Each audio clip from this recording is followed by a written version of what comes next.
Hello friends, હું છું રૂપલ અને આજની મારી સ્ટોરી છે એકાંત અને કોલાહલ વચ્ચે અટવાયેલી બે જિંદગી. વાત છે શ્વેતા અને વિક્રમની. બંનેની સ્ટોરી ખૂબ સરસ છે. બંને એકબીજાના પ્રેમમાં હતા. પ્રેમમાં જેમ લોકો દુઃખ દર્દ સહન કરે તેવું જ આ બંનેએ સહન કર્યું હતું. ક્યારેક એવું થતું કે ઘરના લોકો મેરેજનો વિરોધ કરશે તો અમે પછી બંને દુનિયા સામે લડવાનું નક્કી કર્યું અને છેલ્લે બધાના વિરોધ વચ્ચે તેઓ પરણી પણ ગયા હતા. શરૂઆતમાં તો બંને બહુ જ ખુશ મિજાજમાં હતા. તેમને એવું લાગતું કે દુનિયામાં કશું મેળવવાનું બાકી રહ્યું નથી. પોતાની ઘરમાં સુખનો પ્રકાશ પથરાઈ ગયો છે એવું લાગતું હતું. પણ થોડા દિવસોમાં જ શ્વેતાનો જીવ ઊંચો થવા લાગ્યો. સસરાના ઘરનું ફેમિલી મોટું હતું. સાસુ સસરા, જેઠ જેઠાણી, એમના બાળકો, દિયર નણંદ, આમ મોટું ફેમિલી. શ્વેતાને એવું લાગતું કે હવે ઘરમાં ને ઘરમાંય વિક્રમ મળી શકતો નથી. કોઈને કોઈ તો રૂમે રૂમે બેઠું જ હોય. વિક્રમ ઓફિસે જતો તો બહાર 2 મિનિટ મૂકવા આવે. ત્યાં નણંદ દોડતી દોડતી આવે કે ભાભી મારી ચોટલી બાંધી દ્યો. સાંજે વિક્રમ ઓફિસેથી થાકીને આવે ત્યારે શ્વેતાને થતું કે હું જ પીરસી દઉં ને આગ્રહ કરી જમાડું. ત્યાં સાસુમાં આવે કે શ્વેતા તારા જેઠાણીને મદદ કર, વિક્રમને તો હું પીરસી દઈશ. અને શ્વેતાના સપના ભાંગી પડે. મન રસોડામાં વિક્રમ જમતો હોય, તેની પાસે હોય, પણ છતાં રસોડાની બહાર નીકળી જવું પડે. વિક્રમને આ ગમતું તો નહીં, પણ શ્વેતાને તો અસહ્ય જ લાગતું. દુનિયા આખાનો વિરોધ કરી અમે લગ્ન કર્યા તે શું આટલા માટે? જ્યારે જુઓ ત્યારે એકબીજા સાથે વાત કરવાનો પણ અવસર નથી મળતો તો લગ્ન કરવાનો અર્થ જ શું? વિક્રમને પણ લાગતું કે શ્વેતા ઉપર વ્યવહારોનો ભારે બોજ વધી ગયો છે. વ્યવહારમાં કેટલું આપવું, સગાઓમાં કોનું માન સાચવવું, કોના ઘર સાથે કેટલો સંબંધ રાખવો, પાડોશમાં કેટલું બોલવું, એ બધું શ્વેતાને ભારે લાગતું. શ્વેતાને થતું કે આ બધું ઘરડા હોય એને લાગુ પડે, એને બદલે બધી આજ્ઞાનું પાલન શ્વેતાને કરવું પડતું. અમે તો હજી નવપરણી જ છીએ, કેટલાક સ્વપ્નો હજુ ઘડવાના છે, એમાં આટલા બધા લોકો વચ્ચે રહેવાનું વિઘ્ન કરતા લાગતું. વિક્રમ અને શ્વેતાને દિવસે દિવસે ઈચ્છા તીવ્ર થવા લાગી કે પોતાને અને વિક્રમને એકલા રહેવાનું મળે તો સારું. પણ આ બધું કેમ થઈ શકે? ઘરમાં કોઈને બંનેના મનનો ખ્યાલ પણ નહોતો. વિક્રમ પણ કોશિશ કરતો હતો કે મારી બદલી થાય અને થોડા વખત પછી વિક્રમની બદલી થઈ ત્યારે બંનેના આનંદનો પાર ન રહ્યો. શ્વેતાને તો એવું લાગતું કે આહા, ભગવાને મારી સામે જોયું, તેની ખુશીઓનો પાર નહોતો. થોડા દિવસ વિક્રમ એકલો ગયો, પછી કહ્યું કે સરસ મજાનું છે, બરાબર ગોઠવાઈ ગયો છું, માત્ર જમવાની મુશ્કેલી પડે છે. માએ પત્ર વાંચ્યો. ઘરમાં બધા ચિંતામાં મુકાઈ ગયા કે અરર, વિક્રમ બિચારો જમવામાં દુઃખી થતો હશે. મોટું ફેમિલી હતું પણ સ્વભાવનું ખૂબ જ સરસ હતું. અને તેના મમ્મી પપ્પાએ કહ્યું કે રજા લઈને આવી જા અને શ્વેતાને તેડી જા, ઘર વસાવી લ્યો. શ્વેતાને તો મનમાં લડ્ડુ ફૂટતા હોય એવું લાગતું હતું. હાશ, હું ને વિક્રમ બસ 2 જ જણ, કોઈ રોકટોક નહીં, કોઈની લપ નહીં, કોઈનો ભય નહીં, સંકોચ નહીં, બસ બીજું શું જોઈએ? અને વિક્રમને પણ એટલું જ જોઈતું હતું અને શ્વેતાને તેડી ચાલ્યો ગયો. મકાન સારું નહોતું, રસોડું એ ચીકણું ને નાનું, 2 વ્યક્તિ માંડ બેસી શકે. બાથરૂમ એક, બીજી સાવ નાની ઓરડી જેને બેડરૂમ બનાવી દીધો. ઘર એટલું નાનું કે 2 વ્યક્તિ અથડાય. પાણીની સગવડ સારી હતી પણ તોય શ્વેતાને આનંદ થયો. થોડીક તકલીફ હોય એમાં શું, 2 જણા વચ્ચે પ્રેમ હોય પછી આવું કોણ જોવે? અને મનમાં થતું હતું કે કામે ઓછું કરવું પડશે અને અહીંયા ક્યાં મહેમાન આવવાના છે. વિક્રમને પણ આખો દિવસ શ્વેતાને જોઈ શકે, ઘરે તો માત્ર રાતે જ જોવા મળતી. શ્વેતા અને વિક્રમ પ્રેમમાં અંત બની ગયા. બસ અમે 2 જ, એ જ અમારી જિંદગી અને આ જ અમારું સુખ. વિક્રમ ઓફિસેથી ઘરે આવી જતો. શહેરમાં મિત્રો પણ તેમણે નહોતા કર્યા. શ્વેતા હોય પછી બીજા મિત્રની શું જરૂર? શ્વેતા પણ આડોશી પાડોશીની દરકાર ના કરતી. તેને બસ એક જ વાત મગજમાં હતી કે આપણે 2, પછી ત્રીજા કોઈની જરૂર જ નથી.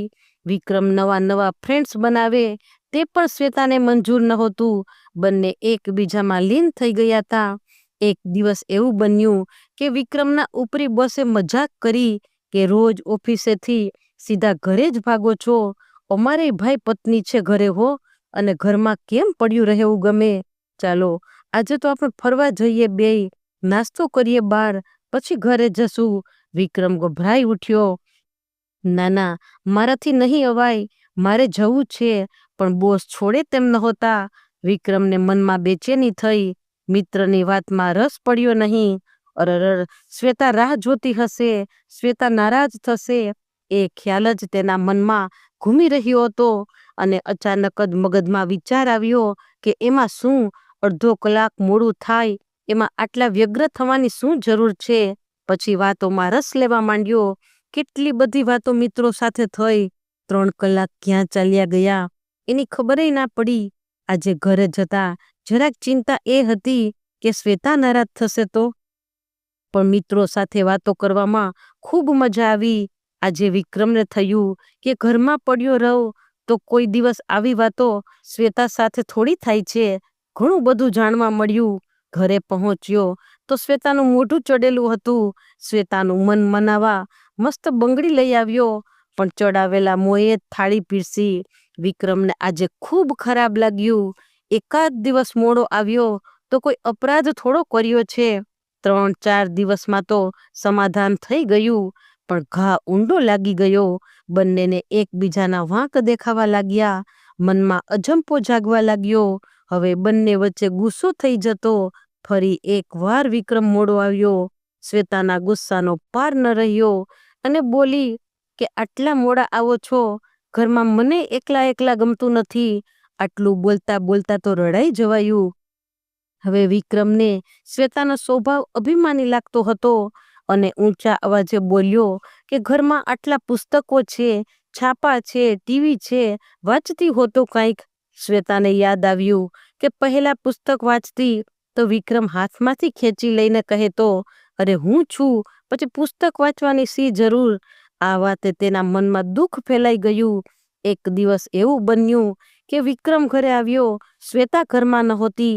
આના પહેલા તે ક્યારેય બહાર નીકળતી નહીં, અને આજે સામેવાળા સ્મિતાબેનને ત્યાં ગઈ હતી.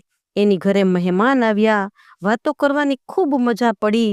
વિક્રમે ઘણા દિવસથી નહોતો જોયો તેવો આનંદ આજે શ્વેતાના મુખ પર જોયો. આજે વિક્રમને થયું કે ઘરે નણંદ, દિયર, સાસુ, જેઠાણી બધા બાધારૂપ હતા, અને હવે એકાંત મળ્યું છે તો સામે ચાલીને બહારના લોકોને ઘરે બોલાવે છે. તે સાંજે વિક્રમ ખૂબ મોડો ઘરે આવ્યો. શ્વેતાએ સરસ નાસ્તો બનાવ્યો હતો, પણ વિક્રમ આવ્યો તે તો શ્વેતા ઊંઘથી અડધી ઢળી પડી હતી. થોડા દિવસ આમને આમ વીતી ગયા. બંને વચ્ચે આનંદ પ્રમાદતો થતો, પણ એકલું લાગતું. કાંઈક ખૂટે છે તેવો ભાસ થતો. વિક્રમને મિત્રો સાથે બેસવાનું વધારે મન થતું, અને શ્વેતાને પાડોશમાં સ્મિતાબેન પાસે બેસવાનું મન થતું. એક દિવસ વિક્રમ પિક્ચરની 2 ટિકિટ લાવ્યો. ઘરે આવ્યો તો દરવાજાને તાળું મારેલું, અને તે નિરાશ થઈ ગયો. તાળામાં ચિઠ્ઠી ભરાવેલી હતી. શ્વેતાએ લખ્યું હતું, આખો પાડોશ નવું પિક્ચર જોવા જાય છે, હું પણ જાઉં છું. આવતા મોડું થશે, ચિંતા ન કરતા. તમારા માટે રસોઈ બનાવી, તે જમી લેજો. વિક્રમ તો જમ્યા વિના જ સૂઈ ગયો. રાત્રે શ્વેતા આવી. જોયું તો વિક્રમને તાવ હતો. અરર, તમારી તબિયત તો સારી નથી. વિક્રમે શ્વેતાના માથે હાથ ફેરવતા કહ્યું, પાછી બદલી થવાનો સંભવ છે. કદાચ પાછા ગામ જવું હોય તો તારી શી ઈચ્છા છે? ત્યાં તો શ્વેતાનો એક સાથે સાસુનો પ્રેમ, જેઠાણીની મિત્રતા, દિયર નણંદના તોફાનો યાદ આવી ગયા. હા વિક્રમ, મને કોઈ વાંધો નથી. ત્યાં જઈશું તો બધા ખૂબ રાજી થશે. આજે બંનેને મનમાં સમજાઈ ગયું હતું કે પૂરા પરિવારની વચ્ચે માણસ મનની એક પ્રકારની મોકળાશ અનુભવી શકે છે.